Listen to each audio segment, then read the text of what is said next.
Tonight, if you're looking for something calm, slow, and wrapped in the gentle sound of a crackling fire, you're in the right place. Let this story settle over you like a soft blanket, guiding your eyes to grow heavier as we drift toward the ancient seas together. And as you listen, you might begin to feel a quiet curiosity, wondering how people once crossed oceans long before modern ships ever existed. Before we sail further, may I ask, from which country are you listening tonight? And what time is it where you are? I hope the hour feels peaceful. And before we move deeper into this journey, if you enjoy calm historical stories like this, feel free to tap the like button, subscribe, and leave your thoughts in the comments. It truly helps this small channel grow. Imagine yourself standing on a quiet shoreline at dusk, when the sky is painted with soft shades of blue and fading gold. The breeze is gentle, the waves move with slow, rhythmic breaths, and the world feels wonderfully unhurried. In moments like these, ancient travelers would pause, looking toward the horizon and wondering what lay beyond it. We begin our journey here, where calm curiosity meets the slow pulse of the sea. Early people didn't have engines, machines, or towering vessels. They only had simple tools, patient observation, and a steady trust in the patterns created by the Creator. The ocean, to them, was not a barrier but a pathway waiting to be understood. As the fire beside you crackles softly, let your shoulders loosen. Let the rhythm of this story slow your thoughts. In the past, travel across oceans began with small steps, gentle experiments along the water's edge. People learned the movements of waves, the shifting moods of tides, and how a piece of wood could float steadily upon the surface. Every simple discovery brought a new sense of calm. A log placed in the water remained afloat. A carved shape glided more smoothly. A small push sent someone a little farther from the beach. These were quiet victories, built not on bold leaps but slow, thoughtful attempts. Take a breath here, letting the calm settle. And as a soft reminder, if at any point your mind drifts, that's perfectly fine. This story is meant to move slowly, like a gentle tide returning to shore. Those early boats, shaped from single tree trunks, were the first companions of humans at sea. They weren't meant for long voyages. They stayed close to land, hugging coastlines and quiet bays. Yet each short journey taught something new. How the wind pushes, how water embraces, how the world beyond the beach feels both peaceful and mysterious. Picture the quiet scene of someone sitting inside a carved canoe, dipping a paddle into cool water. No hurry, no noise, only the soft push of the paddle and the small ripples expanding outward in circles. The world was slower, simpler, and wonderfully still. As minutes pass, let the rhythm of this narration fall lower and softer, like waves flattening at night. The people of the past moved at this same gentle pace. They didn't rush to cross oceans.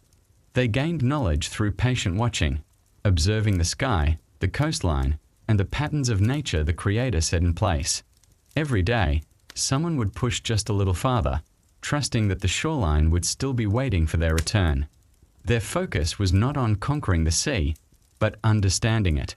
That understanding, in turn, offered safety and guidance.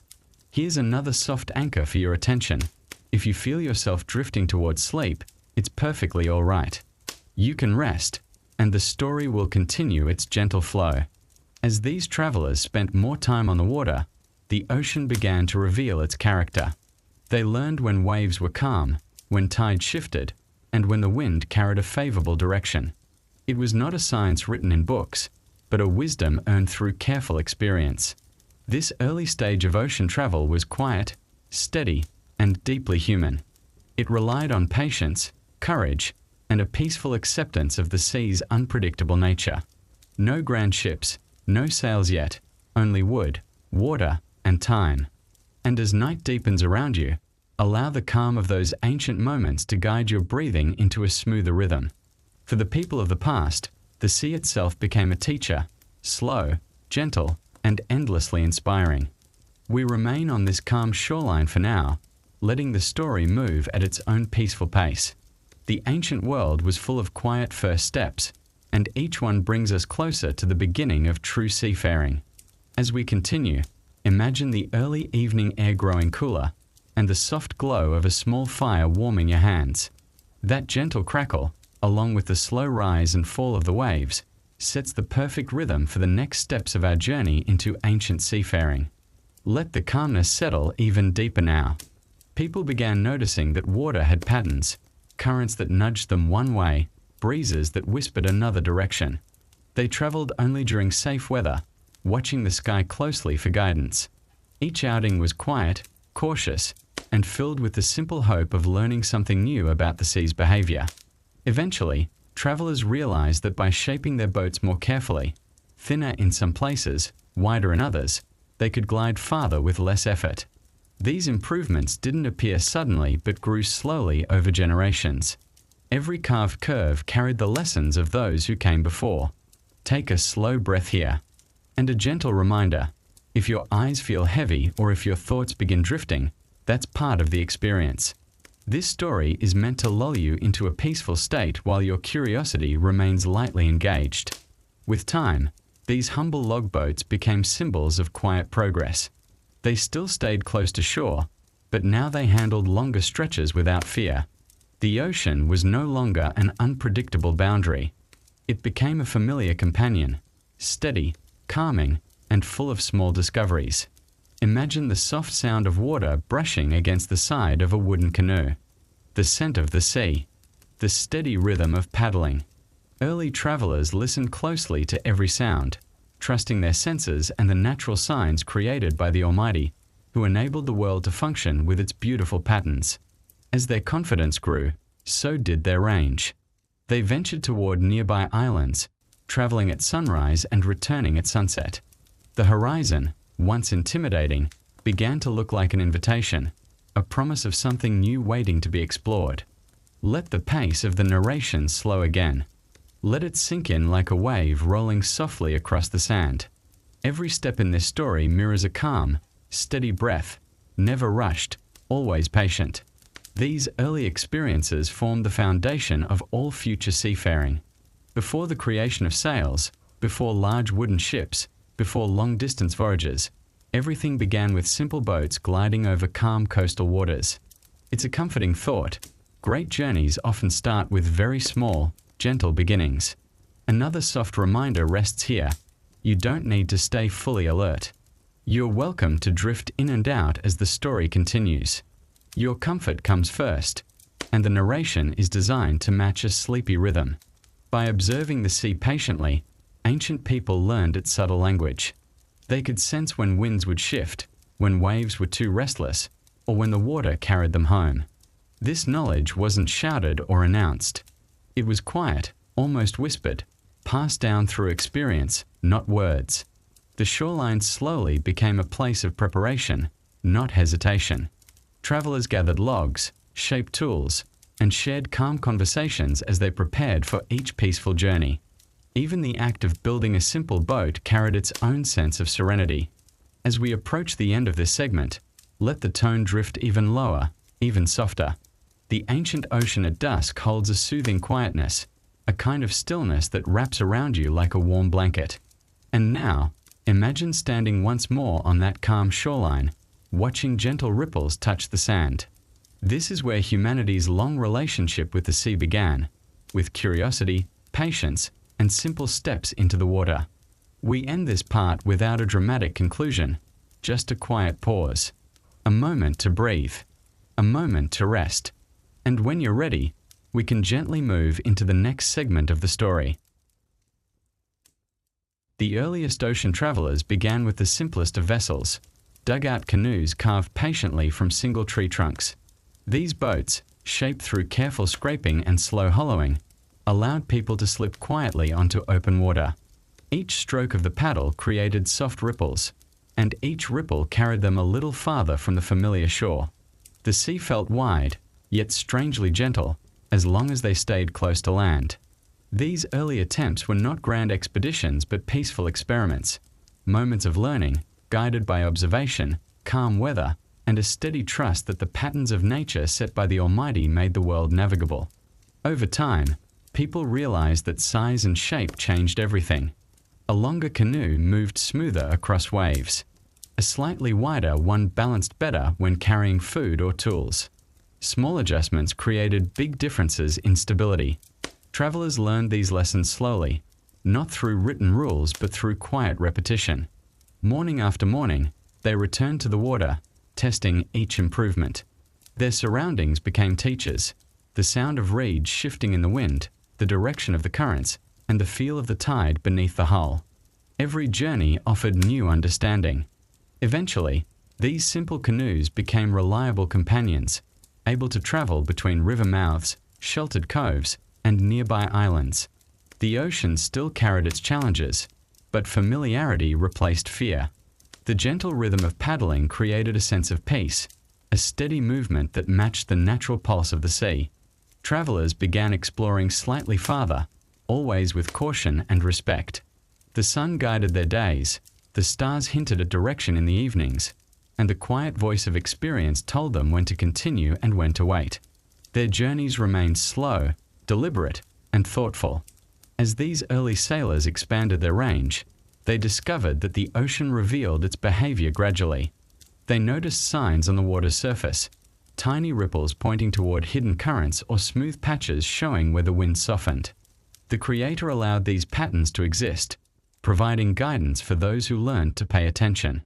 Travelers used them like gentle hints, adjusting their path with each new observation. Their canoes moved not through force, but through harmony with the sea. This early relationship with water shaped the foundations of seafaring, turning simple tools into gateways for exploration. A soft reminder sits here in the background. You may drift in and out of focus as the story continues, and that's perfectly all right. The narrative is designed to meet your pace, just as early sailors moved at the pace of the waves. With each new generation, boat builders refined their craft. They discovered that certain woods floated better, resisted water longer, and curved more naturally. They learned how to dry and treat the logs so they remained strong and light. These improvements transformed dugouts from fragile vessels into dependable ones.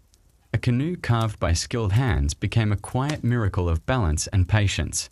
When placed on the sea, it felt almost alive, responding to every movement. Travelers trusted these vessels because they represented the knowledge of many years, knowledge earned through calm, steady practice. Travel across rivers soon extended into coastal routes. These calm water journeys helped people connect with neighbors, gather resources, and understand the landscape around them. Each expedition deepened their connection to the environment the Almighty had shaped. Waterways became highways long before roads existed. The sea, once intimidating, slowly turned into a map of possibilities, open, shifting, and inviting. Travelers moved through this world with careful optimism, knowing that preparation and patience kept them safe. The more time they spent on water, the more they realized that the ocean had moods. Some days, the waves breathed softly, allowing the canoe to glide with barely a sound. Other days, the water felt restless, encouraging travelers to remain near familiar shores. This awareness became essential. It taught them not only when to move, but also when to pause. Rest was part of the journey, just as important as progress. Their relationship with the sea relied on respect, rhythm, and acceptance. Imagine an early traveler at dawn, gently pushing their canoe onto still water. There is no rush, only quiet intention. The paddle dips into the sea without urgency. The world around them remains hushed, unchanged by the passing of centuries. A slow journey like this offers time to think, to breathe, and to understand how vast and interconnected nature can be. This was not travel for speed, but for discovery, shaped through layers of experience handed down through generations. Understanding the coastline became a daily ritual. Travelers memorized every curve of the shore, every rock formation, and every sheltered inlet. These natural landmarks acted as guides long before instruments existed. The Creator placed these features across the landscape, and sailors used them like a calm, dependable compass. Their familiarity with the coastline provided safety, helping them return home even after long days of exploration. As dugout canoes became central to coastal life, they also influenced culture, trade, and connection. People relied on them to gather food, transport goods, and maintain relationships between communities separated by water. The canoe was not just a vessel but a bridge, quiet, steady, and shaped with care. Its presence allowed life along the coastlines to flourish slowly and sustainably. Here, the rhythm drops again, mirroring the gentle slowing of waves at sunset. Early sailors often planned their journeys around this peaceful time of day, when visibility softened but remained safe. The fading light created a moment of reflection, a reminder that returning home was as important as departing. Their movements were guided by practicality, not ambition. The ocean, in those early times, acted like a patient teacher. With every outing, travelers learned something new: how wind changes direction in late afternoon, how seabirds hint at nearby land, how water temperature shifts between shallow and deep areas. These subtle details formed the earliest knowledge of seafaring. Nothing was rushed. Everything was observed. Each journey grew slightly longer than the one before. A few hundred meters became a few kilometers. A familiar bay became an island across the way. Slow expansion prevented danger while still allowing discovery. This gentle approach ensured that future generations inherited both knowledge and confidence, two essential ingredients for long-distance travel. Another soft anchor rests here, reminding you that drifting thoughts are welcome. The story will continue to flow gently, whether your mind stays with every detail or glides peacefully between awareness and rest. With greater experience, early sailors learn how to pack supplies efficiently. They carried water in containers, simple tools for repairs, and food that could last through the day. Their preparations were quiet and methodical. Nothing excessive, nothing unnecessary. These small routines shaped the future of ocean travel, teaching the value of readiness and calm planning. We end this part slowly, without a sharp conclusion, just a soft pause, like a canoe resting on still water. When you're ready, we can drift into part 2 of this segment. By the time communities grew comfortable with longer journeys, dugout canoes were no longer just tools. They became quiet extensions of daily life, shaping how people understood distance, movement, and opportunity. With every smooth glide across the water, travelers discovered more about the coastline, where it curved gently, where it rose sharply, and where safe landing spots waited like old friends. The world expanded slowly, almost peacefully, revealing itself in small, manageable pieces. As knowledge deepened, so did confidence. Travelers began recognizing patterns in ocean swells, how long waves hinted at deeper waters, while short, choppy patterns signaled shallow areas. These observations acted like natural warnings, allowing sailors to steer away from danger with calm precision. The Creator placed these signs throughout the sea, and through patient study, people learned to read them as clearly as paths on land. Their journeys became smoother because they no longer confronted the ocean, they moved with it. The rhythm of paddling created a meditative state. Each dip of the paddle, each gentle pull, synced with breathing. Water offered just enough resistance to feel grounding, yet remained soothing in its movement. This repetitive motion transformed travel into a kind of quiet ritual. Those spending long hours on the water often described the experience as calming, almost dreamlike. The sea, shaped by divine wisdom, provided both motion and stillness in perfect balance. As travelers reached new regions, they found different types of wood and materials, each offering unique advantages. Some woods were lighter, some stronger, some curved more naturally when carved. Through careful experimentation, communities adapted their canoe designs to suit their environment. Coastal groups favored longer vessels to handle waves smoothly, while river-based groups used shorter, tighter canoes for maneuverability. This adaptability showed how innovation often grew from patience rather than urgency. A gentle reminder rests here. If your thoughts drift like a canoe moving with the tide, allow them to do so. This story will remain steady, returning to you whenever your mind re-engages. The more people explored, the more they realized that water connected places in ways land never could. Rivers became highways, inlets became resting points, and calm bays turned into gathering spots. Coastal travel allowed communities to meet, trade, and learn from one another. These interactions shaped traditions, shared techniques, and broadened understanding. All of it was made possible through the quiet endurance of simple wooden canoes.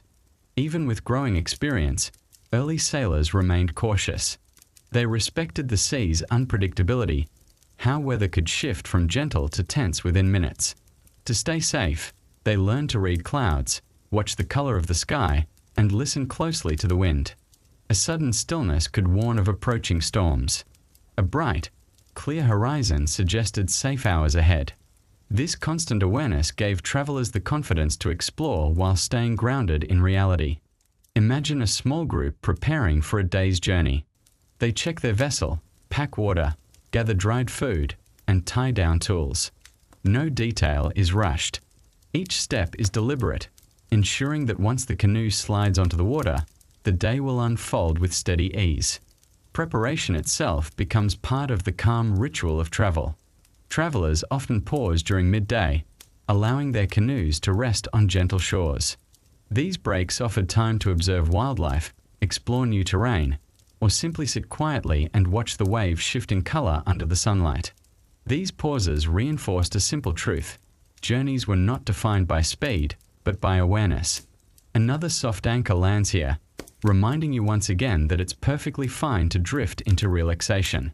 This story encourages slow breathing, gentle thoughts, and restful curiosity. Late afternoon often brought the most peaceful paddling. As the sun lowered, the water smoothed into softer patterns. Shadows stretched across the surface, creating a tranquil path ahead. Travelers appreciated this time, when the sea seemed to breathe slower, matching their own tired but steady rhythm. The creator designed these daily transitions with beauty and consistency, guiding sailors with subtle, comforting cues. As darkness approached, sailors often returned home or found a sheltered place to land. Night travel was rare, not out of fear, but out of practicality. On land, they rested their vessels, shared quiet conversations, and reflected on the day's discoveries. The ocean, under moonlight, continued its rhythm while people regained their strength. These early experiences formed the heart of humanity's relationship with water. Before great ships, before navigation tools, before long voyages across vast oceans, people learned the sea through patience and gentle exploration. Each moment spent on the water added a small piece to a much larger story. We end this segment without a sharp conclusion, just a soft settling, like a canoe drifting to a stop on calm sand. When you're ready, the journey can continue into segment 3. The moment humans discovered that wind could help them move across the water was quiet, almost understated. It began with simple curiosity, someone noticing how a broad leaf caught the breeze, or how a cloth lifted when air passed beneath it. From that observation grew an idea. Perhaps the wind, by the will of the Almighty, could assist travelers just as paddles did. Early sails were humble creations, woven from plant fibers or stitched animal hides, stretched tightly over wooden frames. When the first boats glided forward without paddling, it must have felt like witnessing a new kind of gentle magic, calm, practical, and deeply promising. The introduction of sails changed the rhythm of travel. Instead of relying entirely on muscle and repetition, sailors now partnered with the wind, letting it guide their movement. This shift brought new opportunities but also required new knowledge. Travelers had to understand wind direction, how much pressure the sail could handle, and how to angle their boats with subtle adjustments. These lessons developed not through rapid experimentation but through patient trial, quiet observations, and shared experience. In shallow bays and calm coastal waters, the earliest sailboats appeared as simple silhouettes, small canoes or rafts fitted with upright masts. At first, the sails were crude, sometimes too heavy or uneven, but every outing taught something new. A lighter weave worked better. A longer mast caught wind more efficiently. A small change in shape could reduce strain on the boat. Each lesson added a layer of refinement, just as early travelers had refined their paddles and hulls. The ocean responded differently to sails than to oars. The water seemed to glide past with less interruption, creating a smoother, quieter motion. Instead of hearing the repetitive dip of paddles, sailors listened to the soft breath of wind pressing into cloth. This shift in sound, less splash, more whisper, brought a new kind of tranquility to long voyages. Travel became less about force and more about harmony with natural movement. A gentle reminder rests here. If your mind begins to drift, you're invited to drift with it. The pace of this story mirrors the slow, steady pull of a sailboat on calm seas. Wind-powered travel also influenced how people approached the coastline. With sails, they could move against gentle currents or cross wider channels more efficiently. Horizons expanded. Islands that once seemed distant now felt reachable. The sea, shaped with purposeful patterns by the Creator, offered more opportunities when paired with a sail. Early sailors soon learned that not all winds were equal. Some pushed steadily, some shifted unexpectedly, and some carried hidden warnings. By watching the movement of clouds, the sway of grasses, and the behavior of birds, they could predict the wind's intention before stepping into their boats. This awareness allowed them to travel safely, avoiding days when the sea carried tension or when winds grew restless. Travel slowdowns became important signals rather than frustrations. If the wind weakened, sailors adjusted their sails, angled their boats differently, or simply rested while waiting for better conditions. These pauses taught patience and flexibility. They reminded travelers that journeys were shaped not by personal ambition, but by cooperation with the environment. As sails improved, boat designs evolved to match them. Builders began shaping hulls that sliced through water more efficiently when pushed by wind. Narrower fronts, smoother curves, and lighter frames allowed boats to glide farther with less effort. These constructions required skill, knowledge of materials, and a deep respect for the sea's demands. Every plank and fiber served a purpose. Imagine watching one of these early vessels move along the horizon. The sail catches the afternoon light, glowing softly as wind fills it. The boat makes steady progress with almost no sound, just the gentle rush of water beneath. It is a peaceful sight, one that early coastal communities grew accustomed to seeing as sail-powered travel became more common. With longer range came new discoveries. Travelers reached unfamiliar coves, new fishing grounds, and distant inlets. They shared information about these places with others, spreading geographical knowledge long before maps existed. Ocean routes gradually formed, fluid pathways shaped by the reliability of winds and currents. Another soft anchor arrives here. Feel free to let go of details if sleepiness begins to settle. This story is meant to drift with you, not demand your attention. Sails also changed how people viewed time. Journeys that once took hours of paddling could now be completed with gentle guidance from the wind. This efficiency allowed travelers to conserve energy, carry more supplies, and venture farther without exhaustion. Movement across water began to resemble a conversation with nature, not a struggle against it. Communities living near windy coastlines advanced quickly in sail-making. They learned which fibers held strongest, which shapes captured wind best, and which knots secured everything safely. Through calm cooperation and shared knowledge, techniques spread from village to village, creating a network of understanding that strengthened over generations. Sailboats gradually became symbols of possibility. They represented not only improved travel but also the ability to explore, connect, and adapt. The quiet transformation they brought to human movement marked a major step toward future voyages across open seas. And this transformation happened gently, without rush, just as all early developments in seafaring did. As sails became more reliable, sailors experimented with combining wind power and paddling, discovering that both methods worked best when used together. On days when the wind gently pushed from behind, they raised the sail and let the breeze carry them. When winds faded or shifted, they lowered the sail and paddled with steady rhythm.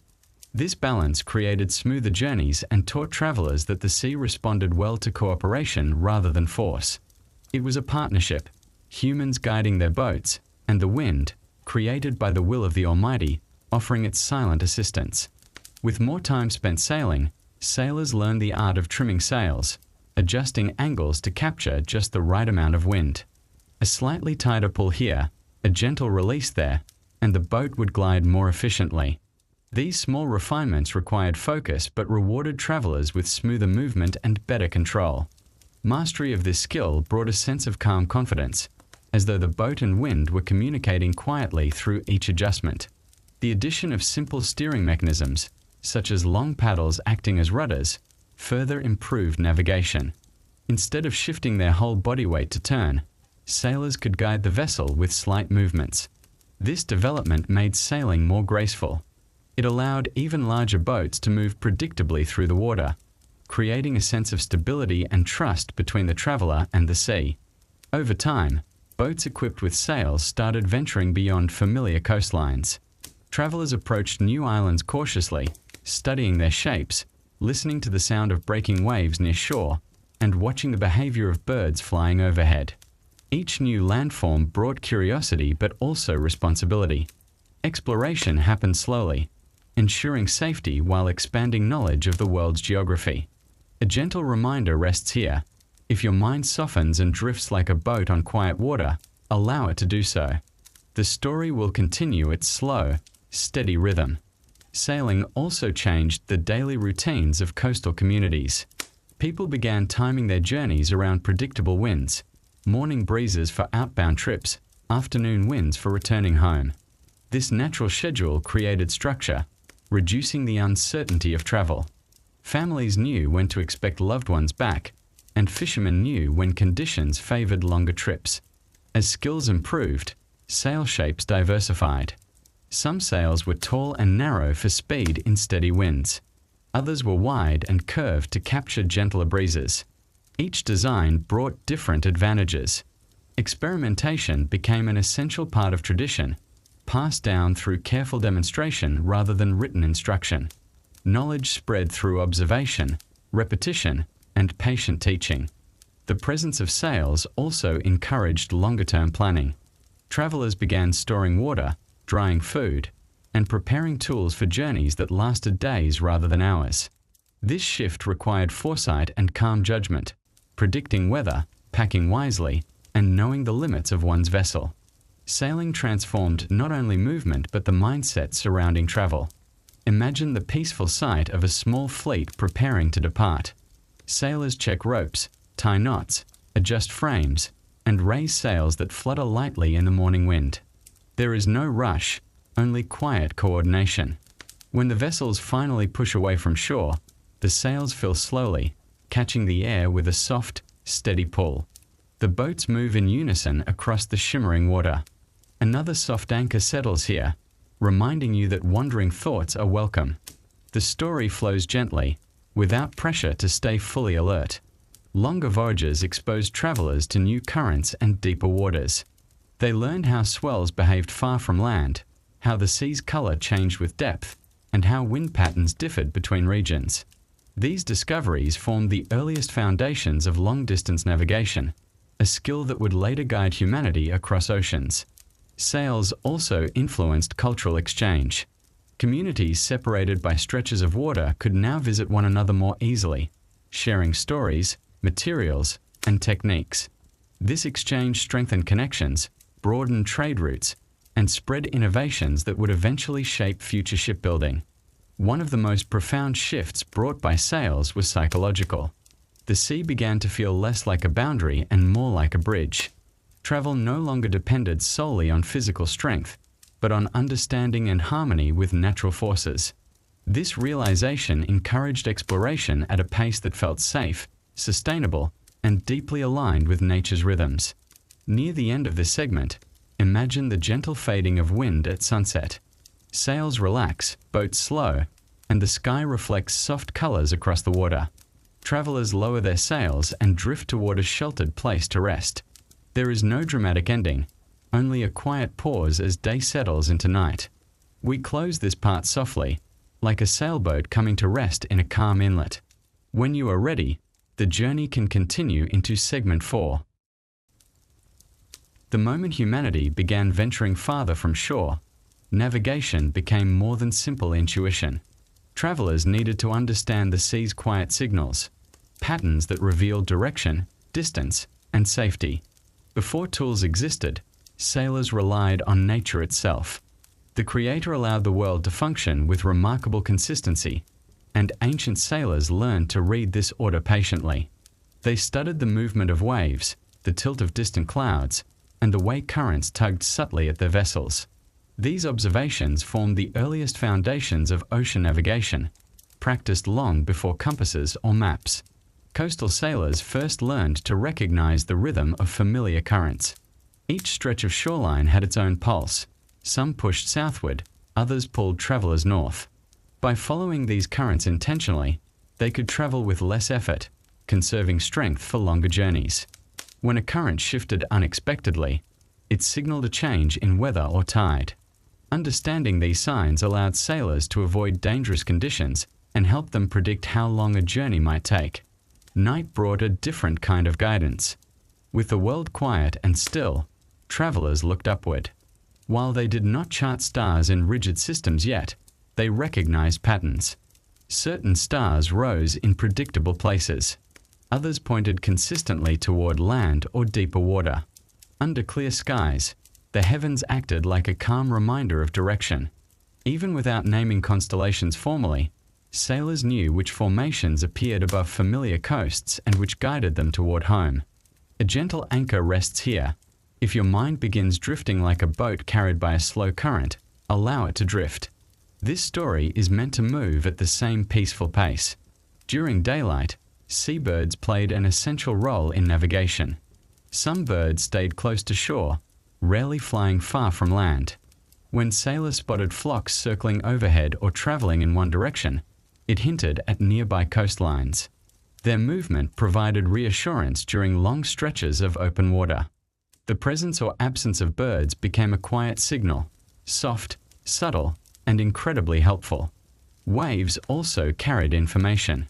The direction, shape, and size of swells revealed where land might lie. Long, steady waves suggested deep, open seas, while shorter, choppier waves often signaled shallow waters or nearby reefs. Sailors learned to navigate by studying these wave signatures, steering cautiously when the water's texture changed. These details helped prevent accidents and guided them towards safer passages. The color of the ocean revealed depth and terrain beneath. Deep waters turned dark blue, almost navy. Shallower regions looked lighter, sometimes greenish, sometimes sandy. These variations helped sailors identify fishing grounds, avoid hidden sandbars, and locate safe places to anchor. Over time, this visual language became second nature, requiring no formal instruction, only experience and attentiveness. Coastlines themselves served as living maps. Travelers memorized the silhouette of cliffs, the shape of bays, and the position of rocky outcrops. When returning from a journey, recognizing these natural landmarks felt like greeting familiar companions. Each feature carried its own meaning, helping sailors correct their course and confirm their progress. Another soft reminder settles here. If your breathing slows naturally, let it slow. Ancient sailors also matched their rhythm to the sea, moving gently with each change in wind and water. Smell played an unexpected role in navigation. Coastal winds carried distinct scents: forest, sand, vegetation, or distant rain. Experienced travelers recognized these aromas and used them as hints of proximity to land. Even subtle differences helped them judge direction when visibility was limited. This sensory awareness deepened their connection to the environment, turning the entire journey into a mindful experience. Sound mattered too. The distant crash of waves against unseen cliffs could warn of approaching land even before it appeared on the horizon. Soft splashes or the shift of water around reefs also provided clues. With time, sailors learned to interpret these sounds with remarkable accuracy, allowing them to navigate safely even during fog or nightfall. As voyages grew longer, sailors shared their observations with others. Knowledge passed from one generation to the next, quietly spoken, patiently taught, and refined through practice. This oral tradition formed the first true navigational systems. It required no charts, no written symbols, only trust and steady experience. Travelers also paid attention to wind patterns, which followed seasonal cycles. Certain months brought predictable breezes from the east. Others carried winds from the west. Planning journeys around these patterns ensured safer travel and smoother returns. This understanding created a natural rhythm to exploration, connecting communities through predictable routes. Imagine a small sailing vessel at dawn, its sail rising softly with the morning breeze. The crew moves quietly, each person aware of the subtle signs around them. They are not worried. They are attentive. They know the sea's language because they have listened to it their entire lives. Their journey begins not with urgency but with calm certainty. The more time they spent navigating by nature, the more they realized that the world offered guidance in layers: waves, winds, stars, birds, coastlines, colors, sounds, and scents. Together, these elements formed a gentle but reliable system. This was the earliest form of ocean navigation, shaped not by tools but by patience and close observation. As knowledge deepened, early sailors began trusting their instincts in combination with the world's subtle cues. They learned to sense when a current shifted beneath the hull or when wind direction hinted at a coming change. Over years of repetition, these skills sharpened into quiet expertise. A slight tilt of a sail, a gentle change in boat balance, or a distant change in wave tone could communicate more than words. Navigators relied on this calm sensitivity, treating every journey as a mindful conversation with the sea, shaped by the natural order the Almighty had set. Longer voyages pushed sailors to observe the paths of migrating animals. Sea turtles, whales, and even schools of fish followed seasonal patterns. Their movement hinted at deeper currents and distant coasts. When sailors noticed these creatures appearing in clusters, they understood they were entering shifting waters or nearing feeding grounds. Such signs helped them anticipate changes long before they became visible in sky or sea. This shared movement between humans and animals turned the open ocean into a network of quiet guidance. Cloud formations also became trusted markers. High, thin clouds often signaled steady weather, perfect for smooth sailing. Thick, low clouds warned of heavy winds or rainfall. The shape of clouds near the horizon suggested how far land might be. Over time, sailors memorized countless variations. They learned how morning clouds differed from evening ones, and how the color of a sunset revealed the likely weather of the coming day. This silent system allowed them to plan, adapt, and stay calm even in uncertainty. A gentle anchor rests here. If your attention softens, allow it. Ancient navigation was never rushed. It flowed naturally, just as your thoughts may drift now. The scent of the air changed noticeably when land approached. Moist, earthy aromas drifted over the water long before the coastline appeared. Sometimes, sailors could detect the faint smell of distant forests or flowering plants carried by wind. These subtle scents offered reassurance during long stretches of ocean, confirming that their direction remained true. In foggy or low visibility conditions, this sense became even more valuable. As sailors began venturing between islands, they discovered that each region had its own navigational personality. Some waters carried strong, predictable currents, others shifted suddenly. Certain coastlines attracted birds that nested only in specific seasons. By memorizing these regional characteristics, travelers created mental maps that helped them move confidently across wide distances. These maps were not drawn but lived within memory, strengthened through repeated journeys. Knowledge was passed down with gentle care.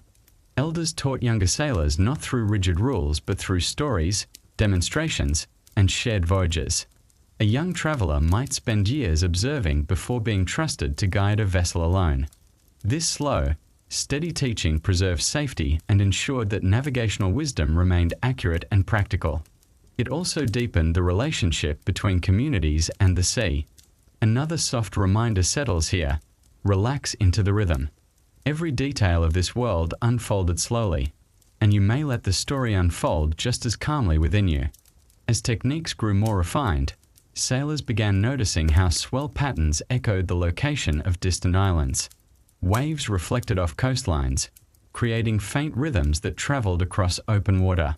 Even when land was not visible, these reflected swells acted like whispers, gently pointing the way. Skilled navigators could interpret them intuitively, guiding their boats toward land long before any shape appeared on the horizon. Weather shifts became easier to anticipate. The sea's surface changed texture before storms, smoothing in some areas and rippling sharply in others. Experienced sailors felt these differences through the hull and adjusted their route accordingly. This sensitivity helped them avoid dangerous areas and maintain steady progress, even during challenging conditions. During long voyages, navigation involved constant observation rather than occasional checking. Sailors watched the sky, water, and wildlife in a continuous cycle. Small cues accumulated into a clear path forward, like connecting threads woven into a larger picture. This method required patience but offered reliability. It transformed the unpredictable ocean into a readable landscape. Near the end of the day, when the sun lowered and the horizon softened, travelers reviewed the signs they had gathered.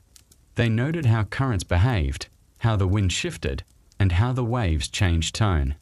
These reflections strengthened their understanding and prepared them for the next morning.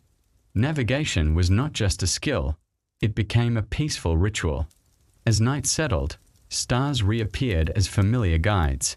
Travelers recognized the slow rotation of the sky, using it to confirm direction.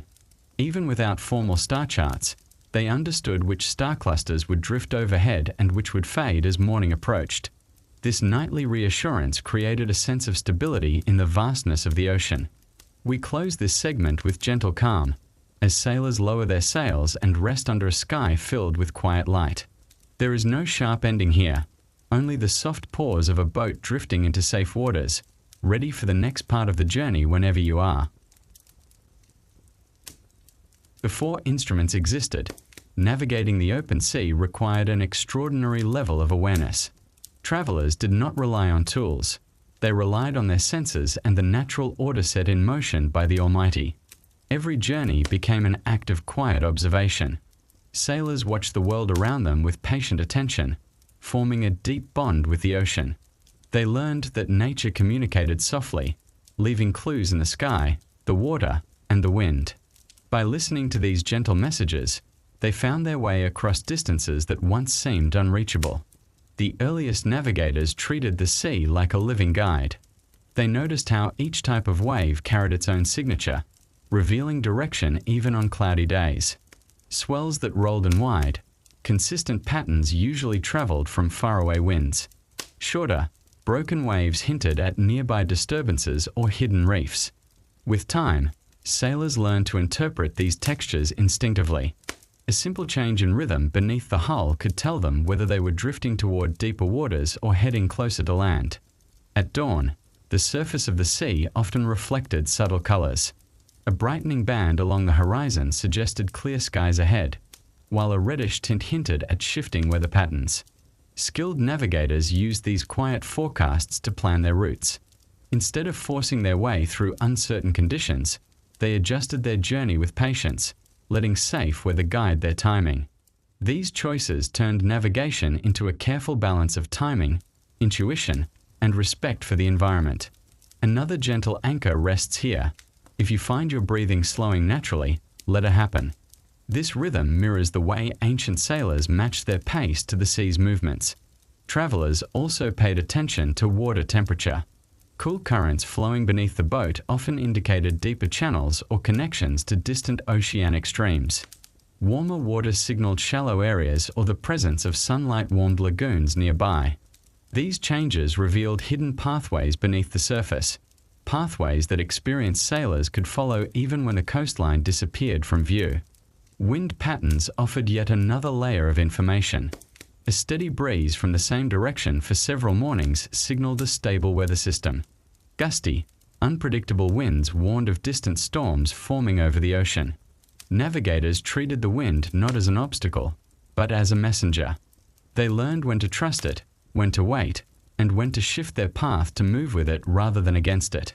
The tone of the sea played its part, too. On still days, water lapped gently against the hull with soft, even breaths. When distant winds stirred the surface, the sea responded with subtle, repeating taps. A seasoned navigator could identify the direction of approaching weather simply by listening. These sounds, quiet yet telling, became a language that only experience could translate. Birds became faithful indicators of land.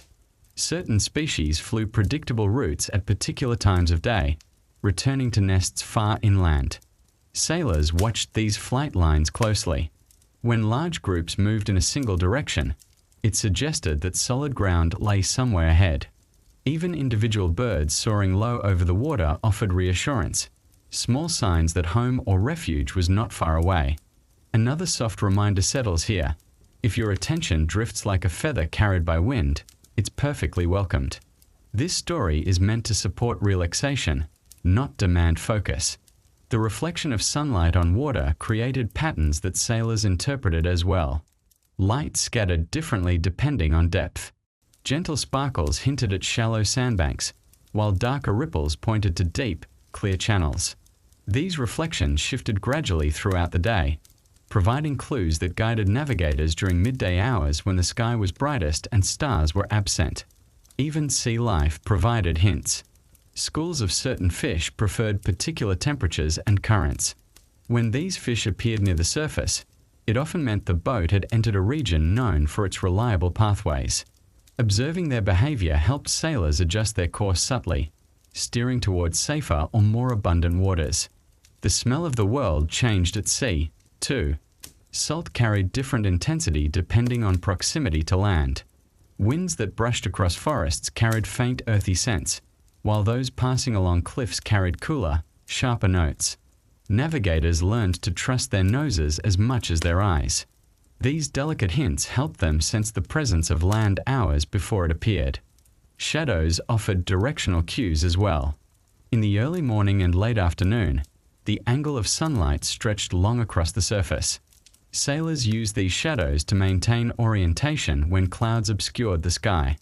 The reflection of their mast shadow across the deck even served as a simple yet effective reference point. Cloud shadows on the sea revealed underwater features. A particular pattern of darkness shaped by clouds often appeared only over reefs or shallow regions.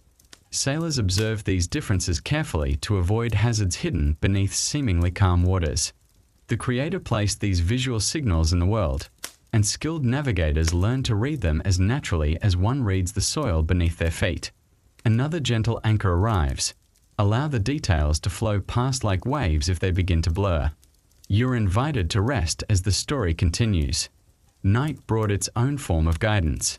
Even without formal star charts, sailors recognized which stars rose from familiar horizons and which drifted toward distant waters.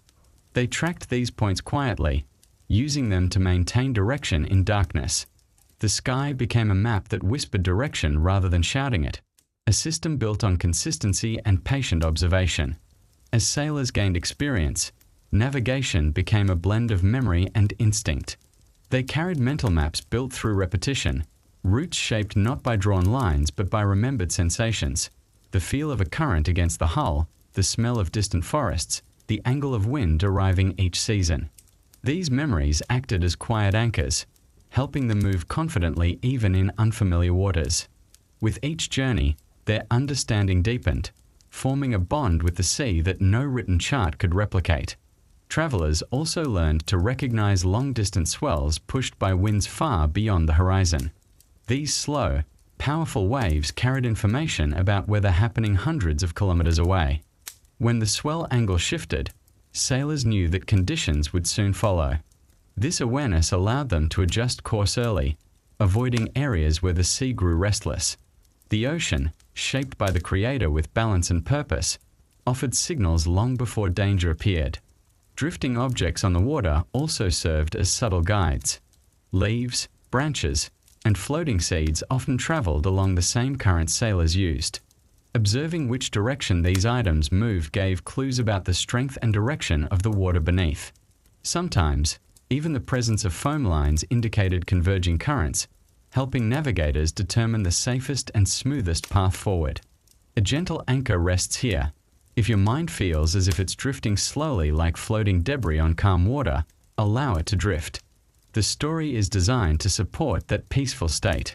During longer journeys, sailors rested their senses by shifting responsibilities. One traveler might watch the sky, another might listen to wave patterns, while another observed the movement of nearby wildlife. This shared attention ensured that no detail was missed. Working together, they created a collective awareness that strengthened their navigation and deepened their connection to the sea. Nighttime navigation demanded a different kind of focus. The ocean became quieter, and small sounds carried farther. The creak of wood, the whistle of wind across the sail, and the soft slap of waves acted like gentle cues. By listening closely, sailors sensed shifts in pressure or slight changes in direction. Even without full visibility, they could maintain course with surprising accuracy simply through sound and the feel of the boat beneath them. When clouds hid the stars, sailors relied on the steady pull of currents. They knew which currents flowed between islands and which ones pushed toward open water.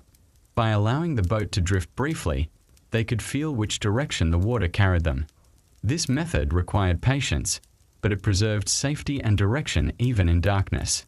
Another soft reminder settles here. The details may blur as sleepiness approaches, and that's completely welcome. Let the story keep flowing gently. Some sailors use the behavior of ocean foam to read the sea. Foam collected along invisible lines where currents met, forming delicate streaks across the water. These streaks indicated the direction of flow and hinted at deeper underwater structures. By steering alongside them, sailors followed natural pathways that required less effort and reduced the risk of unexpected obstacles. The seasonal cycles of the ocean became deeply familiar. Certain winds arrived like clockwork each year, guiding sailors toward specific coasts. Others shifted unpredictably, signaling seasonal transitions. Understanding these cycles allowed communities to plan long-distance journeys months in advance, ensuring that travel aligned with calm seas and safe winds. Great attention was given to the position of the sun. Sailors noted how its morning rise aligned with different points on the horizon throughout the year. By tracking its shifting path, they estimated time, direction, and even the changing seasons. These observations, though simple, became essential tools in their mental navigation system. Along extended voyages, travelers sometimes sailed alongside drifting birds that rested on the water during migration. Their presence comforted sailors, confirming that they followed a path shared by living creatures who instinctively understood the ocean's rhythms. These birds offered both guidance and companionship during lonely stretches of sea. When fog settled over the water, navigation relied on the steady discipline of listening. Sailors measured distance by the echo of waves hitting unseen cliffs. The timing between sound and reflection helped them judge how close or far land might be. This skill kept them safe when visibility vanished and trusted signs disappeared into the mist. Toward the end of a journey, faint hints of land often revealed themselves before any shape appeared. A shift in the color of the water, a burst of flying fish, or a warm, earthy breeze signaled that solid ground was approaching. These subtle clues brought comfort and confirmation, guiding sailors through their final hours on the open sea.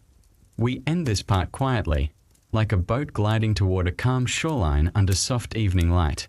There is no rush, no finality, only a gentle pause as we prepare to move into segment 6 whenever you're ready. Rafts appeared long before large ships, born from the simple idea that several logs tied together could float more steadily than a single one. These early rafts were quiet platforms, broad, stable, and perfect for drifting across calm seas or traveling along gentle coasts. They weren't built for speed. They were built for patience. Travelers stood or sat upon them, letting the natural order designed by the Almighty guide wind, current, and tide. In their slow movement, rafts taught people how to trust the sea's rhythms with a peaceful acceptance that encouraged observation over urgency. The structure of a raft made it especially reassuring. Multiple logs added buoyancy, preventing tipping even when the water shifted unexpectedly. Early builders used vines, ropes, and woven fibers to bind the logs together, discovering that tighter bonds created cleaner movement across the surface. The raft's wide frame gave travelers space to store food, containers of water, and tools, turning this simple vessel into a floating workspace where tasks could be performed without fear of instability. Its design favored balance rather than elegance. Over time, communities refined raft building techniques. They experimented with different types of wood, learning which were naturally buoyant, which resisted water longer, and which remained steady under shifting weight. Some regions used bamboo, which was light and flexible. Others used thick driftwood, shaped by years of ocean travel. Each choice reflected the environment's offerings, allowing rafts to become deeply connected to the lands where they were built. This variety shaped the earliest forms of regional seafaring culture. A gentle anchor rests here. If you notice the story getting softer and slower, let it guide your breathing into a calmer rhythm. Rafts encouraged a different style of navigation from canoes or sailboats. Because they moved slowly, sailors had more time to study their surroundings. They watched how currents pulled them towards certain directions and how winds nudged them from aside. This slower pace made journeys feel like drifting conversations with nature. Travelers learned that the sea didn't need to be conquered. It simply needed to be understood. The raft's wide surface also created opportunities for community work. On longer trips, several people could travel together comfortably. Some fished from the edges, letting lines sink into deeper waters. Others prepared tools or checked supplies. These shared responsibilities turned journeys into small, floating gatherings, quiet, cooperative, and steady. Travel became an extension of daily life rather than a stressful undertaking. Rafts also functioned as transport platforms for goods. Coastal communities placed pottery, baskets, wood, and traded resources onto these floating surfaces, sending them gently along established water routes. Their stability made them ideal for carrying fragile items. Instead of jolting or tipping, rafts glided with the soft sway of the sea, protecting the cargo during travel. Some rafts even carried simple shelters. A few upright poles and woven mats formed shade against the sun, allowing travelers to rest peacefully on long journeys. These shelters were not elaborate, but they provided comfort, cooler shade, protection from light rain, and a quiet place to observe the horizon. The sea, with its subtle signals and shifting colors, became a constant companion. Another soft reminder settles here. If your thoughts drift like a raft carried by a gentle current, that drifting is welcomed. This story follows the same peaceful rhythm. Rafts also allowed families to travel together. Children learned early how to read water, how to listen to wind patterns, and how to feel the subtle pull of a current beneath the logs. These lessons weren't formal. They happened naturally, woven into everyday life. Sitting beside older travelers, they absorbed knowledge through experience, gestures, and long stretches of peaceful silence. At night, rafts became floating observatories. Travelers looked up at the stars, letting their reflections shimmer in the water below. The surface became a mirror that connected sky and sea, offering a calm sense of direction even without instruments. These quiet nights strengthened navigation skills while creating moments of stillness rarely experienced on land. Because rafts moved slowly, they rarely encountered unpredictable dangers. Fast-moving waves passed beneath them gently, and sudden winds affected them less dramatically than lighter canoes. This stability made rafts ideal for transporting newcomers or elderly travelers who preferred a peaceful, predictable form of movement across the water. Crafting rafts became a seasonal ritual.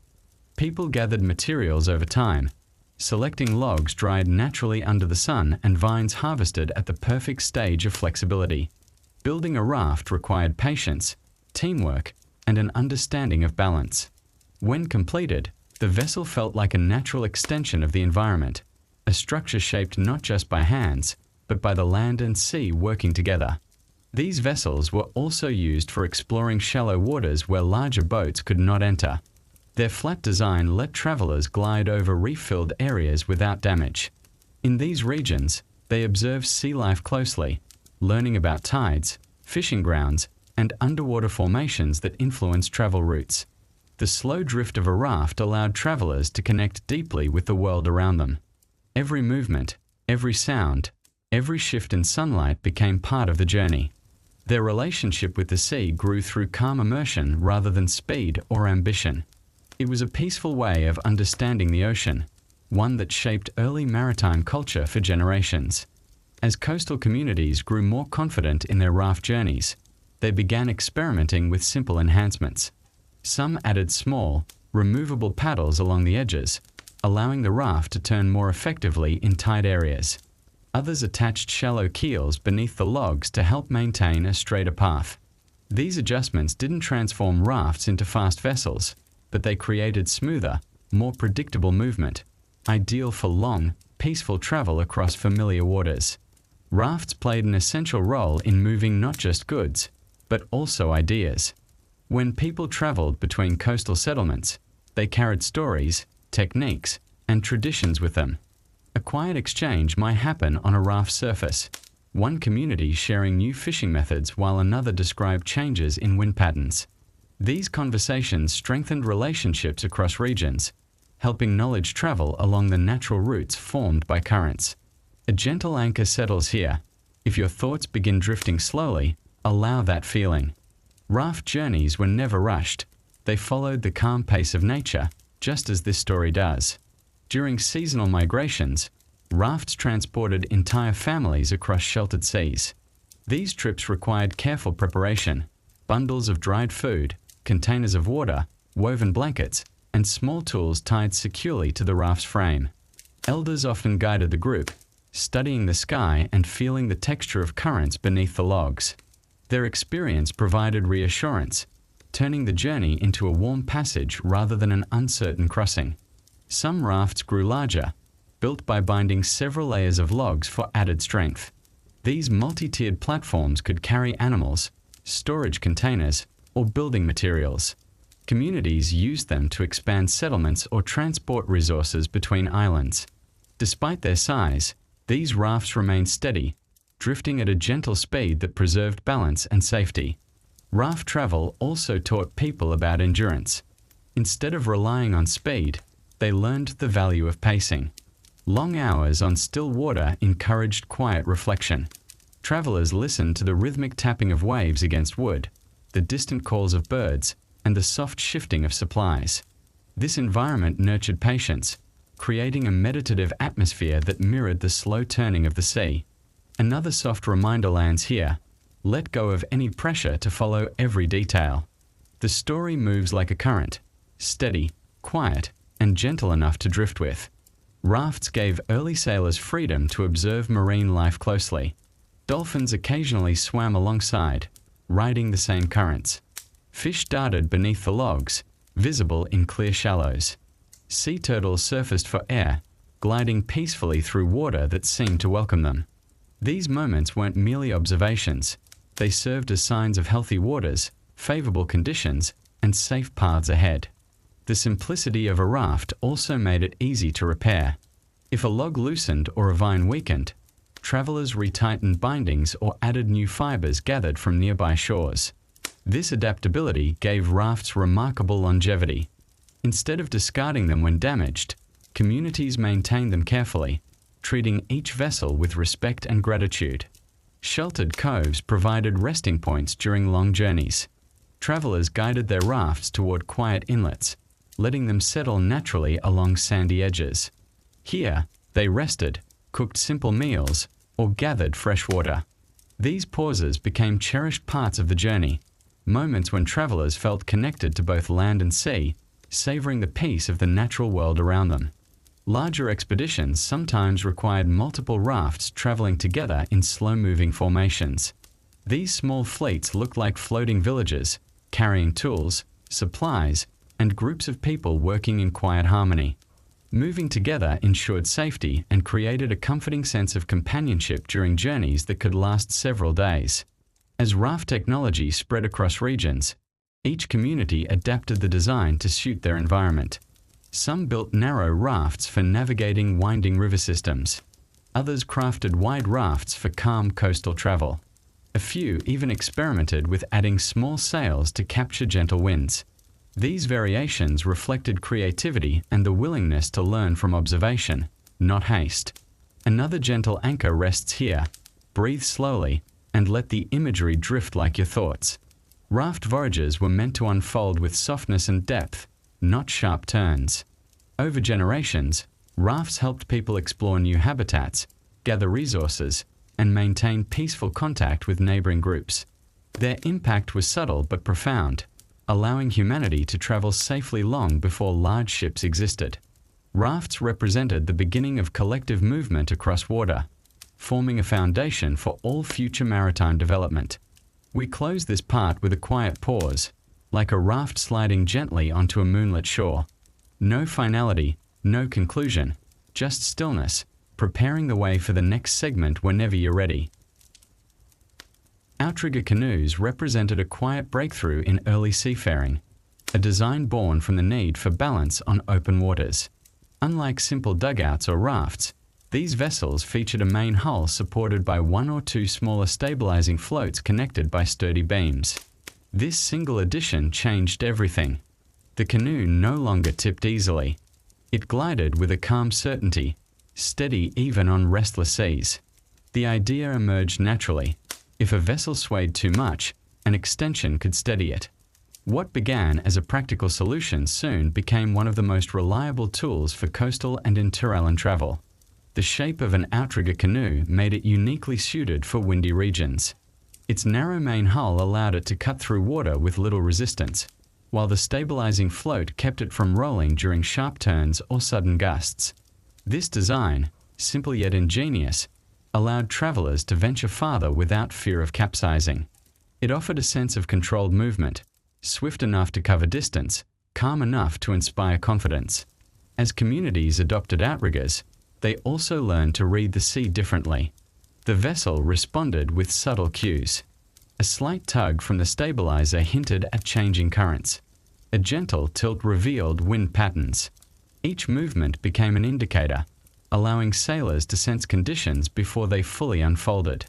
This harmony between boat and ocean created a deeper connection between travelers and the waters they crossed. A soft anchor rests here. If your thoughts begin drifting with the gentle sway of a canoe, allow them to drift. The story is designed to follow the same peaceful rhythm. The construction of outriggers required greater precision than earlier vessels. Builders selected long, straight logs for the main hull and lighter materials for the stabilizing float. They shaped each piece with patient carving, smoothing edges so water flowed cleanly beneath. The beams connecting hull and float had to be sturdy yet flexible, absorbing impact from waves without snapping. Each step demanded full attention, transforming boat building into a quiet craft passed carefully from one generation to the next. These canoes were often light enough to pull ashore with ease. Travelers carried them across sandy beaches, adjusted their position according to tides, and launched them swiftly during high water moments.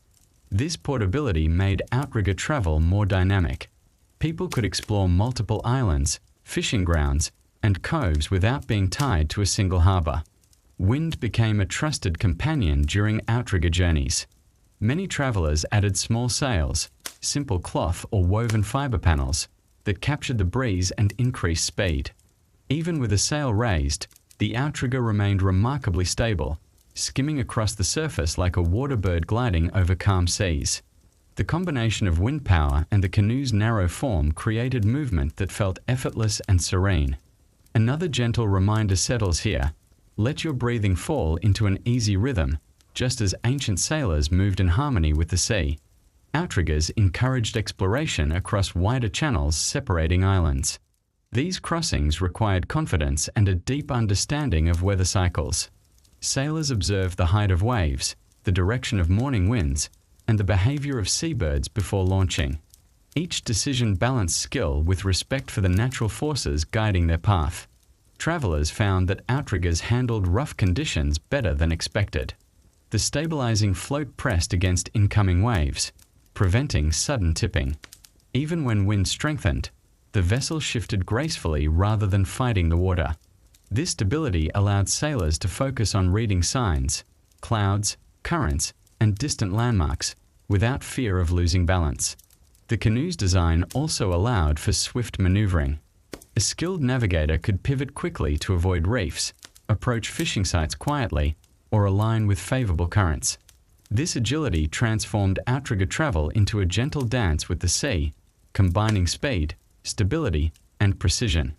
As communities grew more connected, outriggers carried people between islands for trade, celebrations, and shared work. These journeys felt communal and steady. The canoe skimmed across the surface with a reassuring rhythm, making the distance between settlements feel smaller and more approachable. Children often learned to paddle outriggers from a young age. They practiced balancing, turning, and pushing off from shore. With time, they mastered the boat's delicate movements, gaining confidence in both vessel and ocean. Their early experiences built the foundation for future navigators, ensuring the tradition remained strong. Another soft anchor rests here. If your attention drifts into a relaxed blur, let it happen gently. This story moves slowly, like a canoe gliding through pale morning water. Outriggers also served as fishing platforms. Their stability allowed travelers to stand, cast nets, or spear fish without fear of falling into the sea. The quiet glide of the canoe prevented disturbance of the water, making it easier to spot fish beneath the surface. This peaceful synergy between vessel and environment supported entire communities. As outrigger canoes traveled farther from familiar shores, navigators began relying on the vessel's subtle hints to interpret the sea. A slight vibration along the beams signaled deeper waters. A gentle lift on the float meant the wind was shifting. Each tremor and sway acted like quiet communication between boat and sailor. Travelers learned to feel these cues through their feet, their hands, and even the shifting of air across their skin. This sensitivity turned navigation into something close to instinct, shaped by years of patient practice. Outriggers opened access to fishing grounds once thought unreachable. Sailors ventured beyond coral reefs into deeper channels where new species thrived. With their stable platforms, they could cast broader nets, set traps, or simply drift while waiting for fish to gather beneath. These journeys provided more than food. They offered knowledge about currents, seasonal migrations, and ocean patterns that strengthened the community's understanding of their environment. A gentle anchor rests here. If your thoughts begin drifting slowly, like an outrigger carried by a steady breeze, allow them to drift. The story moves at a peaceful pace. Outriggers also played an important role in long-distance communication. Communities separated by channels or small seas use these vessels to share important news, coordinate seasonal activities, or offer assistance during difficult times. The reliability of the outrigger made these exchanges calm and predictable. Even during longer crossings, the vessel's gentle rhythm kept passengers steady and reassured. During inter-island travel, voyagers sometimes encountered floating markers, driftwood, seaweed formations, or clusters of birds resting on the water. These natural signs indicated the direction of currents or hinted at nearby land. Outrigger travelers used these hints carefully, adjusting their route with soft, deliberate strokes. The structure of the outrigger also encouraged teamwork. Paddlers synchronized their movements to maintain balance and speed. Their strokes created a unified pattern, echoing the natural rhythm of waves. This cooperation strengthened bonds between travelers, turning each journey into an exercise in quiet unity. The ocean's vastness felt less isolating when shared through synchronized motion. Another gentle reminder settles here. If you feel the narration becoming softer and slower, let it guide you toward deeper calm. In some regions, outriggers grew larger, carrying cargo or groups of travelers across significant distances. These expanded designs used multiple stabilizing floats and reinforced beams, allowing heavier loads without compromising safety. Though bigger, they maintained their signature grace, sliding across the surface with a whisper rather than a crash. Night travel in outriggers offered unique beauty. The vessel glided under star-filled skies, its stabilizer leaving delicate trails of foam. The sound of paddles quieted, replaced by the soft susurration of water brushing the hull. With minimal movement, the canoe felt almost suspended between sea and sky, creating a dreamlike atmosphere that travelers remembered for years. Because outrigger canoes moved quietly, they allowed sailors to observe marine life closely. They witnessed glowing plankton lighting the water beneath them, schools of fish shimmering by moonlight, and rays gliding like silent shadows. These sights strengthened their appreciation of the natural world and deepened the spiritual humility they carried while traveling through the Creator's vast seascape. Communities often decorated their outriggers with simple carvings or woven patterns. These designs held meaning, representations of family lineages, personal journeys, or lessons passed down through generations. Though modest, these decorations turned each canoe into a reflection of its builders and travelers, offering continuity across time. Another soft anchor lands here. Allow yourself to drift with the imagery without needing to follow every detail. Beyond daily travel, outrigger canoes also supported exploration. They inspired navigators to push beyond familiar islands, tracing archipelagos and discovering new coasts. Their confidence in the vessel allowed them to trust the sea's guidance, even when horizons stretched wide and uncertain. As the sun set after a long journey, sailors often guided their outriggers toward calm lagoons. The vessel eased into still water, its beams resting gently against the tide. Travelers stepped onto warm sand, grateful for the canoe's steady support. There was no abrupt end to the journey, only a quiet arrival, like a sigh settling into evening air. We close this part softly, like an outrigger gliding to rest against a peaceful shore. When you're ready, the story can flow into segment 8. Early wooden ships marked a quiet turning point in humanity's relationship with the sea. Instead of hollowing a single trunk or binding logs together, communities began assembling multiple planks into larger, more durable vessels. This shift did not happen suddenly. It emerged from centuries of observation, watching how it behaved in water, how different shapes affected stability, and how tightly fitted pieces could keep out the sea. The resulting ships were still simple by modern standards, but to their builders, they represented an enormous step, a vessel that could carry more people, more goods, and more hope across broader waters. These early ships were built with calm precision. Craftsmen carved planks from sturdy timber, shaping each board so it curved gently along the hull. They fitted the pieces together by overlapping or fastening them with natural fibers, adjusting until the seams aligned perfectly. The ship's skeleton grew slowly, rib by rib, plank by plank, until it formed a structure strong enough to face changing tides. This method of construction created a sense of reverence for the process, as each part had to harmonize with the next. The shift to wooden ships demanded new knowledge. Larger vessels behaved differently than canoes or outriggers. They sat deeper in the water, responded more slowly to wind, and offered greater resistance against waves. Navigators had to learn how the hull moved under different conditions, how to adjust sails or paddles to compensate, and how to interpret the creaks that murmured softly through the ship's frame. These sounds, subtle and rhythmic, became familiar notes in the daily soundtrack of early seafaring. A gentle anchor rests here. Let your thoughts drift if they begin to loosen. Early sailors often learned best by allowing themselves to move with the sea rather than fighting against it. The increased size of wooden ships allowed travelers to bring more supplies. They carried pottery, dried foods, woven goods, and tools that earlier vessels simply couldn't support. Some ships even transported animals for farming or trade.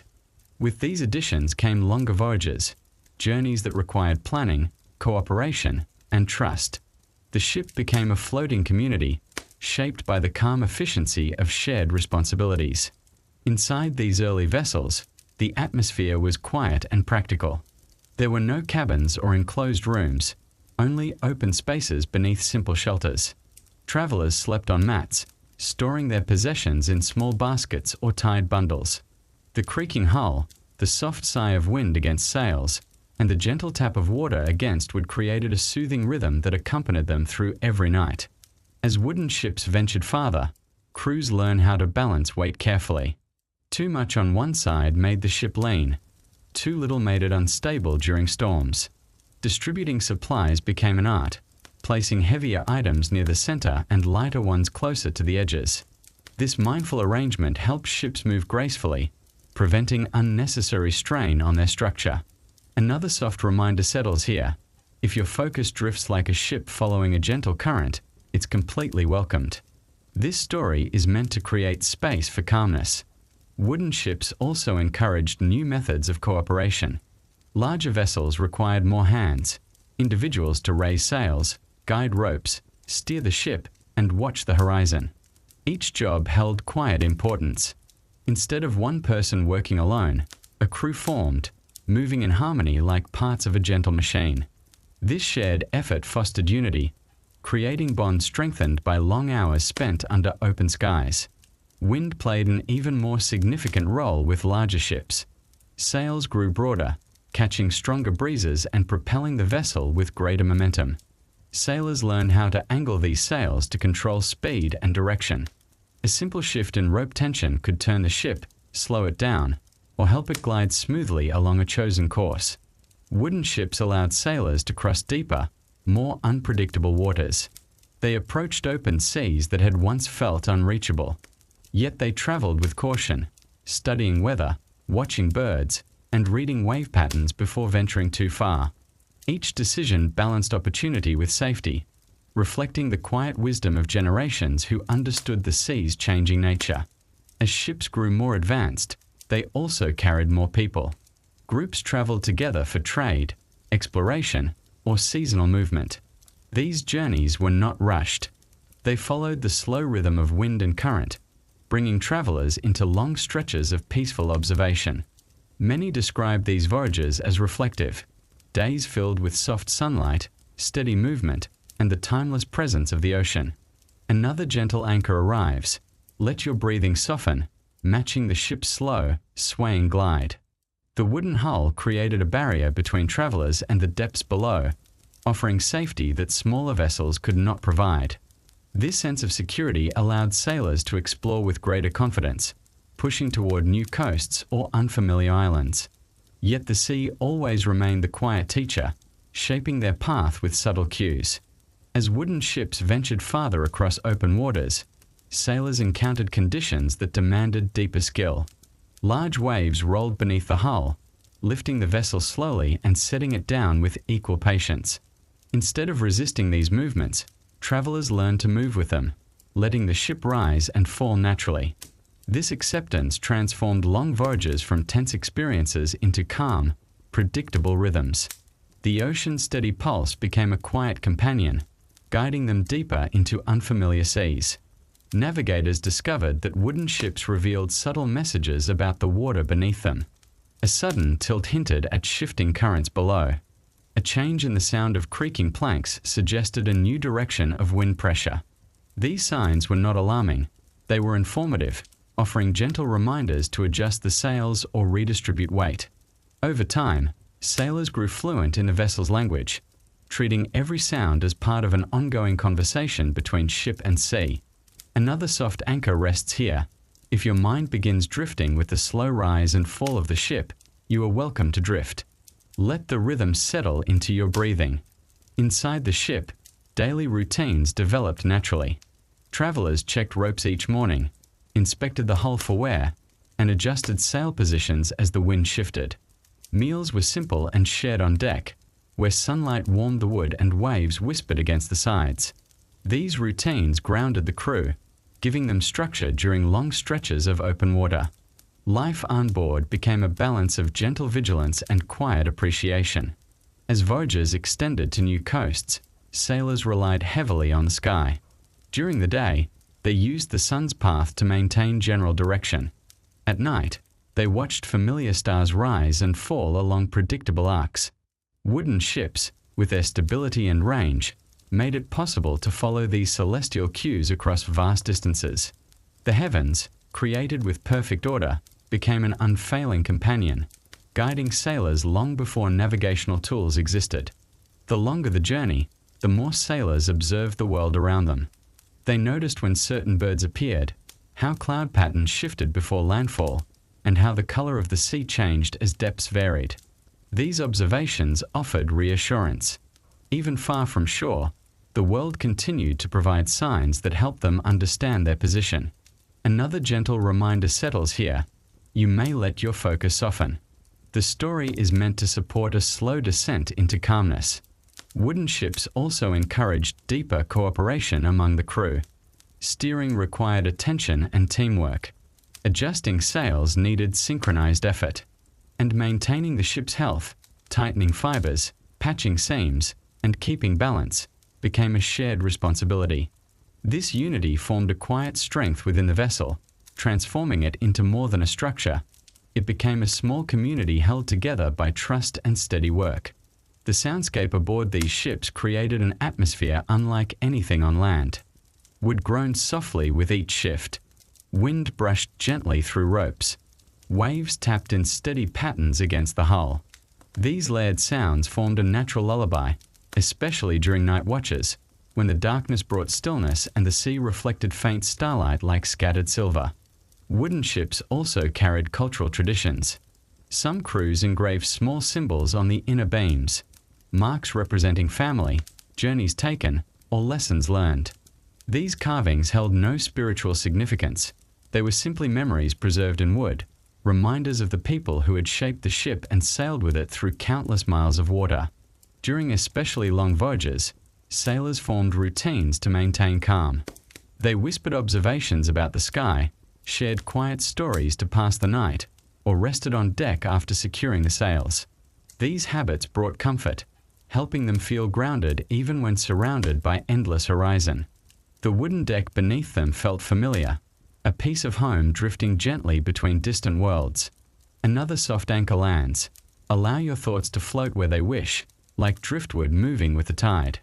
As the ship approached new shores, subtle signs emerged long before land appeared. The water shifted color. Birds circled in the distance.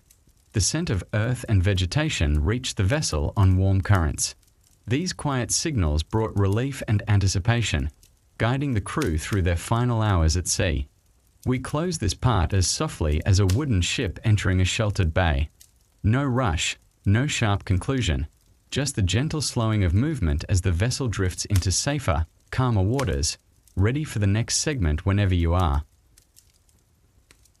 Before modern comfort existed, life aboard early wooden ships unfolded at a slow, steady rhythm. Travelers lived closely with the sound of creaking planks, the scent of salt carried by wind, and the soft sway of waves beneath their feet. Days blended gently into one another, shaped more by the weather than by any rigid schedule. When the sea rested, so did the crew. When the wind strengthened, everyone moved with purpose. Life aboard these vessels required patience, cooperation, and an acceptance that the ocean set the pace. This calm surrender shaped each journey into something reflective rather than rushed. Space aboard early ships was limited, encouraging simple habits. People slept on woven mats or rolled blankets laid directly on the deck or tucked beneath small shelters. Their belongings were tied neatly in baskets or hung from hooks to prevent them from sliding during rougher waters.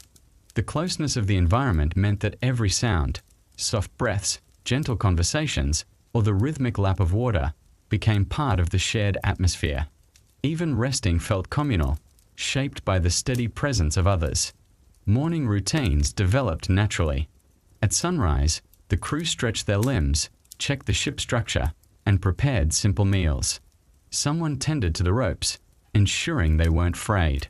Another inspected the sails. Quiet tasks, completed with familiarity, set the tone for the day. No one hurried. Instead, each movement flowed smoothly, like part of a quiet ritual repeated countless times. This unspoken rhythm brought stability to a life surrounded by shifting water and unpredictable skies. A gentle anchor rests here. If your mind feels as though it's beginning to sway with the ship, allow that sensation to deepen. The story mirrors the softness of these early mornings at sea. Food preparation was straightforward.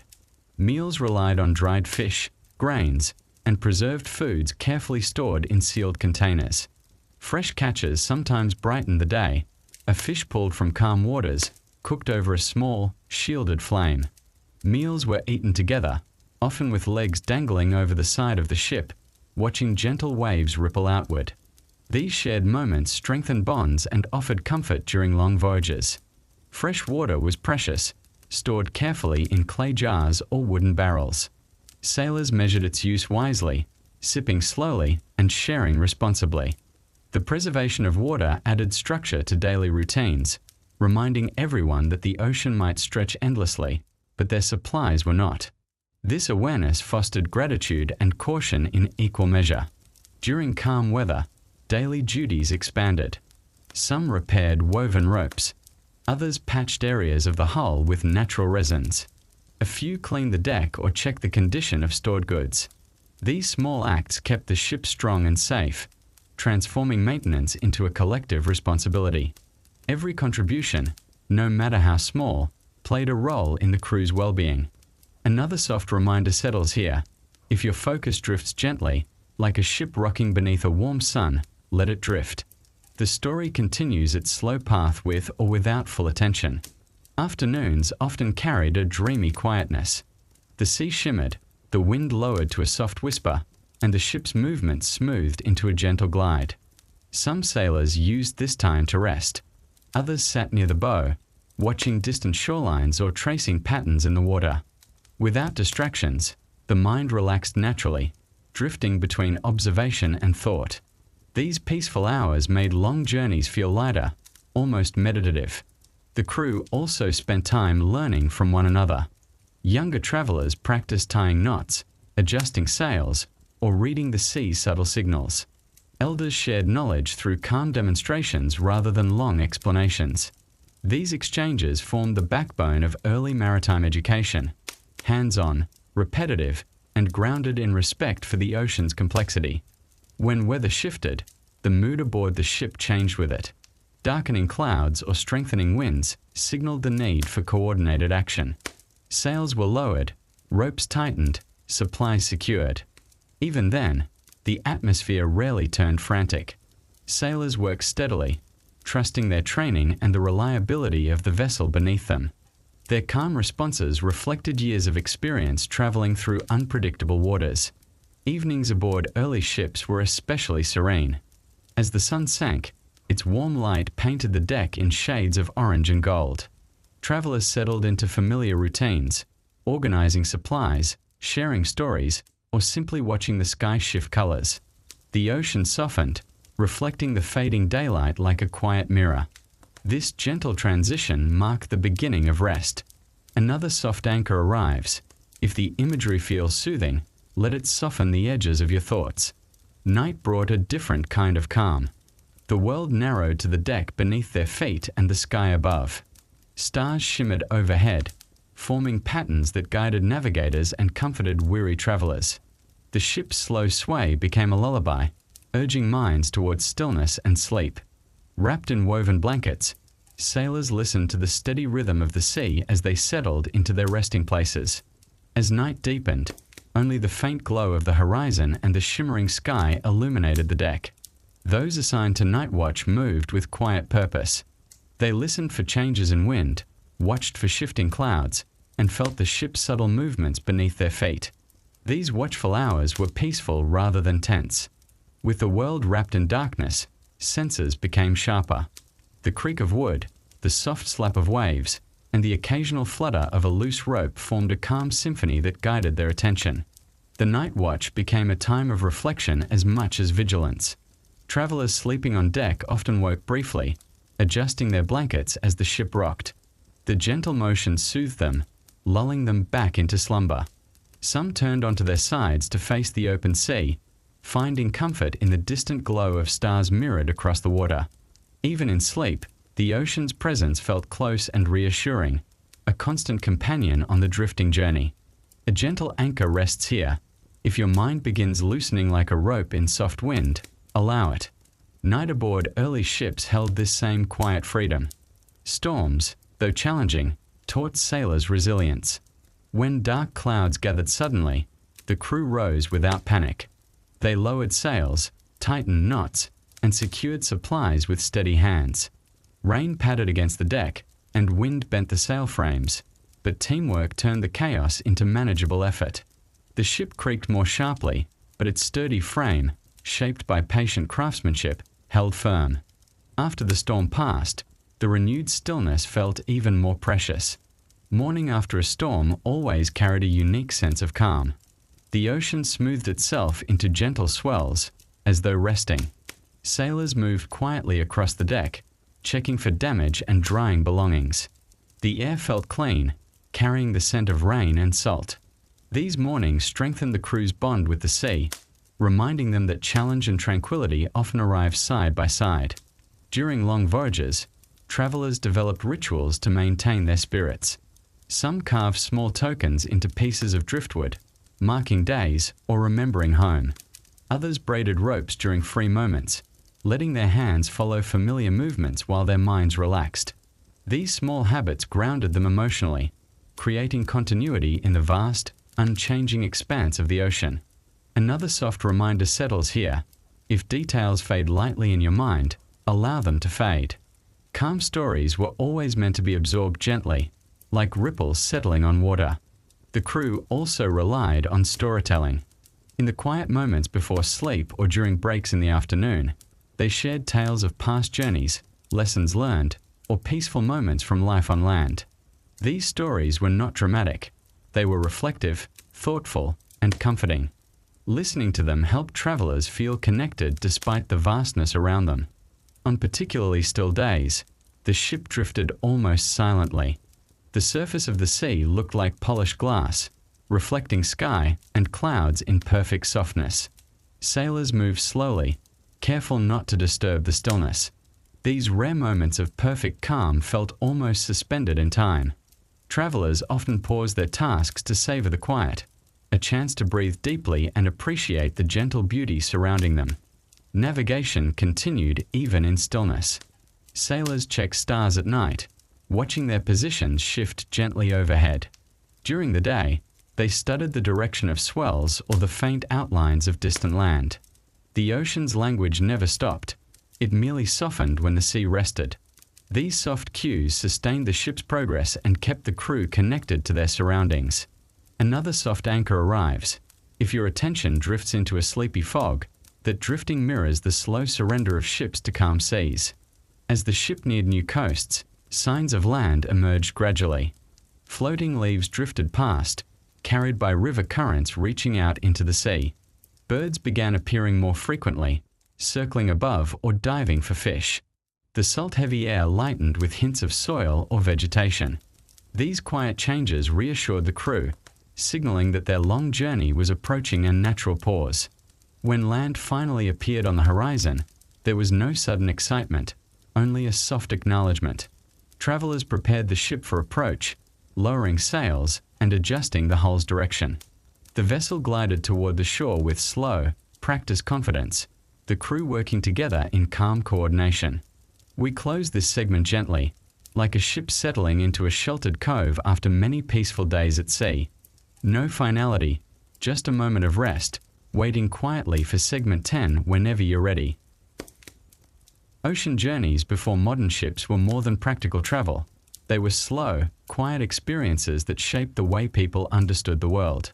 Travelers learned patience not because they chose to, but because the sea required it. Every wave, every shift in wind, every decision made aboard those early vessels reinforced a simple truth. The ocean moved at its own pace, and humans moved with it. This gentle surrender created voyages filled not with haste, but with contemplation. As ships moved across wide waters, the horizon became a constant companion. Sailors often gazed toward it during restful moments, watching how the sky met the sea in a soft, unbroken line. The horizon offered no answers, yet it calmed the mind, reminding travelers that distance was not something to fear, but something to observe. The journey itself, slow and measured, held more meaning than reaching the destination. Life aboard these early vessels taught people to value small comforts: a dry patch of wood warmed by sunlight, a soft breeze carrying the scent of distant land, or a quiet hour without tasks. These subtle moments of ease were precious. They reminded travelers that comfort did not require luxury, only an openness to the gentle gifts the Creator placed within nature. A soft anchor settles here. If your breathing slows or your focus melts into the imagery, let it happen. This rhythm mirrors the way early sailors embraced stillness between their tasks. Watching the ocean became a practice in mindfulness. The water changed constantly. Light shimmered across its surface, wind shaped it into new patterns, and color shifted with clouds overhead. Sailors learned to appreciate these small variations. Hours could pass while they observed the subtle dance of waves, each movement blending into the next like an unending lullaby. During long stretches of calm water, the ship drifted almost imperceptibly. Time felt suspended. Travelers rested against the railing or sat cross-legged on deck, letting their thoughts drift like the slow-moving swells around them. In these moments, the vastness of the sea felt less intimidating and more like a quiet invitation to pause and breathe. Even tasks such as mending ropes or adjusting sails became part of a peaceful rhythm. The crew worked with quiet hands, repeating motions they had practiced countless times. This repetition fostered comfort. reminding them that they possessed the skills needed to navigate whatever the sea delivered. Each completed task reinforced their trust in one another and in the vessel beneath them. Another gentle reminder arrives: allow your mind to wander softly. The story continues at an easy pace, just as early voyages unfolded in steady, gentle waves. The nights aboard these ships offered their own kind of calm. Without the glow of modern lights, the sky stretched vast and luminous above the travelers. Stars shimmered like gentle markers guiding them forward. The reflection of moonlight on the water turned the sea into a quiet silver path. These scenes soothed weary minds, making rest feel natural and deeply comforting. Silence held a special place at sea. It wasn't the silence of emptiness, but the silence of presence, filled with soft creaks, distant water sounds, and the predictable pulse of wind against sails. This subtle soundtrack became part of the experience, grounding travelers in the moment. Many came to cherish it, recognizing how rare true quietness could be. On some nights, clouds covered the stars, and the sea felt like a dark, seamless expanse. Even then, the absence of visible landmarks didn't bring fear. Travelers trusted their experience, their senses, and the steady patterns they had learned. In darkness, they found another type of calm, one shaped by intuition rather than sight. As dawn approached on long voyages, the soft light revealed the ship's worn planks and calm faces of its travelers. Morning brought reassurance, proof that they had crossed another stretch of sea safely. Tasks resumed quietly, with each person knowing their role without needing instruction. These gentle transitions from night to day shaped the rhythm of life aboard early vessels, offering a sense of continuity even in the vastness of open water. Travelers cherished the first warm rays of sunlight. They leaned against the railing, letting the light touch their faces as the ocean glowed faintly under the morning sky. The sea looked renewed each day, shifting in color and texture. This daily transformation reminded sailors that nature held endless variety, offering comfort through its quiet consistency. Even far from shore, the beauty of each dawn strengthened their resolve. A gentle anchor settles here. If your thoughts drift softly, let them drift. These final moments echo the calm that early sailors often felt as they prepared for another day at sea. As the ship continued onward, travelers found meaning in repetition. Days flowed into one another with familiar patterns, checking ropes, adjusting sails, observing the sky, sharing simple meals. These rituals provided stability, turning uncertainty into something manageable. The predictability of daily tasks gave travelers a sense of control, even when surrounded by boundless water. During long stretches without land in sight, sailors turned to conversation or quiet reflection. They shared memories, hopes, or soft observations about the shifting waves. Some spoke little, choosing instead to sit quietly, letting the gentle sway ease their thoughts. These peaceful moments strengthened their mental endurance and created bonds that lasted far beyond the voyage. The horizon often served as a reminder of possibility rather than distance. Sailors knew that somewhere beyond it, new lands awaited, places they might not have seen before, places connected to others through stories passed down over generations.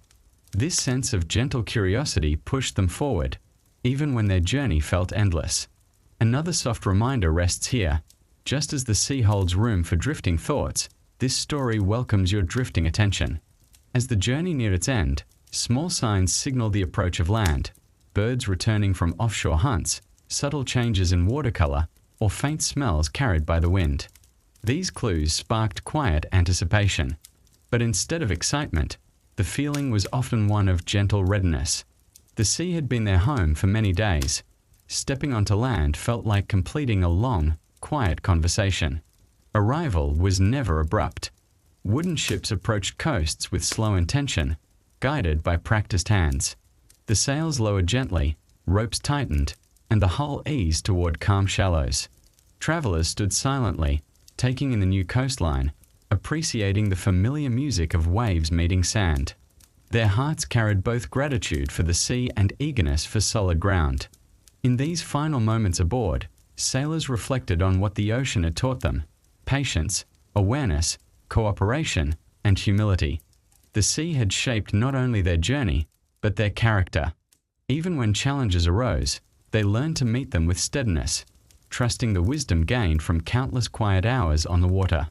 Another soft anchor arrives. Breathe gently, letting the calmness settle deeper, just as the ship settled into rest at the journey's end. And now, as we close this story, imagine the ship anchored safely near a quiet shore, its travelers stepping onto land with slow, steady steps.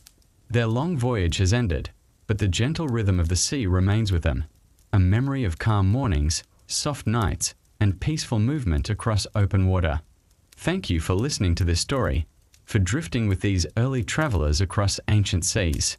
May the calmness of this journey stay with you, and may your night be peaceful and deeply restful.